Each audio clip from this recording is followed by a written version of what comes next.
The year was 1933. America, caught in the teeth of the Great Depression, sought solace in clandestine saloons and the potent embrace of illicit liquor.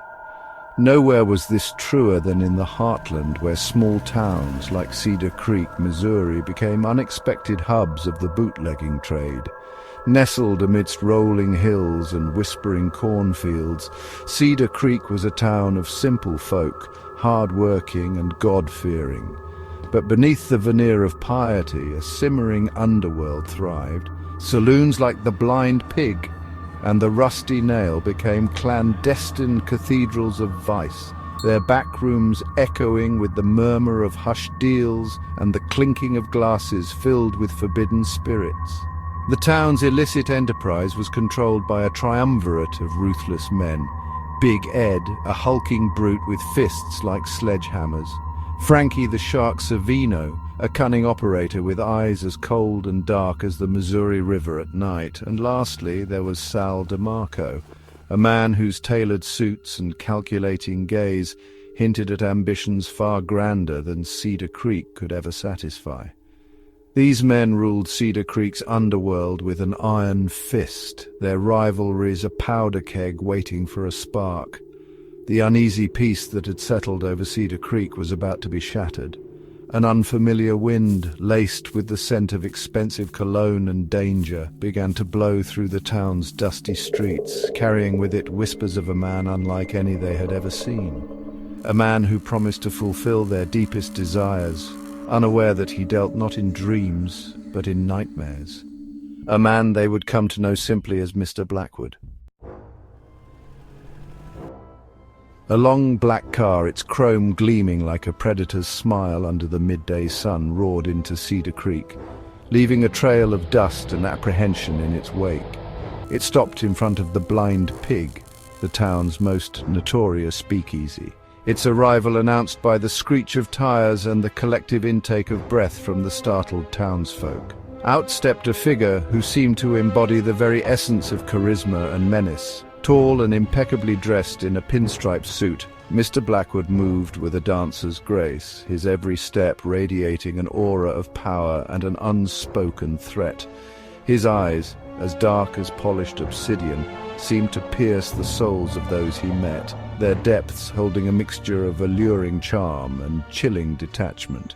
He walked into the Blind Pig, his arrival silencing the raucous laughter and the clinking of glasses. A hush fell over the room as all eyes turned towards him. He moved through the crowd, a predator among sheep, his gaze lingering on each face, seemingly assessing their weaknesses and desires. Reaching the bar, he signaled for a drink, his movements fluid and mesmerizing, like a cobra captivating its prey. "Gentlemen," he announced, his voice smooth as velvet yet laced with an underlying steel. "It seems Cedar Creek has much to offer." His eyes, however, held a different message, a glint of something predatory and ancient. The game had begun. Mr. Blackwood, with his easy charm and seemingly bottomless pockets, quickly insinuated himself into the town's underbelly. He frequented their speakeasies, lavishing the bartenders with extravagant tips and regaling the patrons with tales of his exploits in far-off cities. He spoke of untold riches, of empires built on ambition and ruthlessness, his words igniting a dangerous spark of greed in the hearts of Cedar Creek's criminal elite. He understood the delicate balance of power that held the town's underworld together, the fragile truce between Big Ed, Frankie the Shark, and Sal DeMarco. He began to subtly play them against each other, whispering half-truths and planting seeds of doubt in their minds. He praised their strengths while subtly highlighting their rivals' weaknesses, fanning the flames of their ambition and jealousy. "Big Ed," he'd murmur, his voice barely audible above the jazz music, "your strength is legendary. Why share Cedar Creek with anyone?" To Frankie, he'd offer a sly grin. "They say you're the brains of this operation, Frankie. Why be content with a mere share?" And to Sal, his eyes twinkling with amusement, "Ambition looks good on you, Sal. Don't let these bruises hold you back." With each carefully chosen word, the tension in Cedar Creek ratcheted up another notch. The once unbreakable bonds of loyalty began to fray, replaced by suspicion and a growing hunger for absolute power. Mr. Blackwood, the puppet master, watched with cold satisfaction as his carefully orchestrated symphony of chaos began to play out. Mr. Blackwood's allure wasn't limited to the rough-and-tumble world of Cedar Creek's gangsters. His charm, coupled with his air of danger and sophistication, proved irresistible to the women of the town, especially those entangled in the lives of its criminal underworld. He frequented the Rusty Nail, a speakeasy known for its live music and the stunning women who graced its tables. There he met Stella, Big Ed's fiery girlfriend, her beauty as captivating as it was dangerous. He'd hold her gaze across the smoky room, a knowing smirk playing on his lips as he led her in a tango, their bodies moving as one to the rhythm of the band. He saw the simmering resentment in Gina, Frankie the shark's mistress, tired of being overshadowed and underestimated. He'd engage her in witty banter, listening with rapt attention as she confided her dreams of a life beyond Cedar Creek. And then there was Sophia, Sal DeMarco's wife, her elegant beauty masking a sharp intellect and a yearning for more than her husband's increasingly erratic ambition could provide. He'd meet her gaze across a crowded room, their silent exchange speaking volumes in the language of unspoken desires. He wove his web of seduction, exploiting their vulnerabilities, their desires, their longing for something more. He became their confidant, their escape, their forbidden fantasy, and as he drew them closer, he tightened the noose of his manipulation, turning their love, their jealousy, their desperation into weapons to be wielded against the men who controlled Cedar Creek. Mr. Blackwood wasn't a gangster at all. He was a traveling demon just passing through.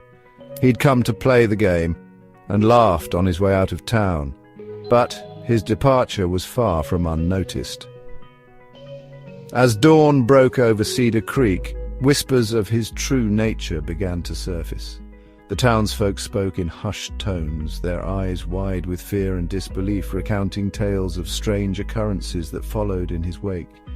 The once vibrant speakeasy, the Rusty Nail, now stood eerily silent. Stella found herself haunted by dreams of a fiery abyss, her nights filled with the echo of Mr. Blackwood's haunting laughter.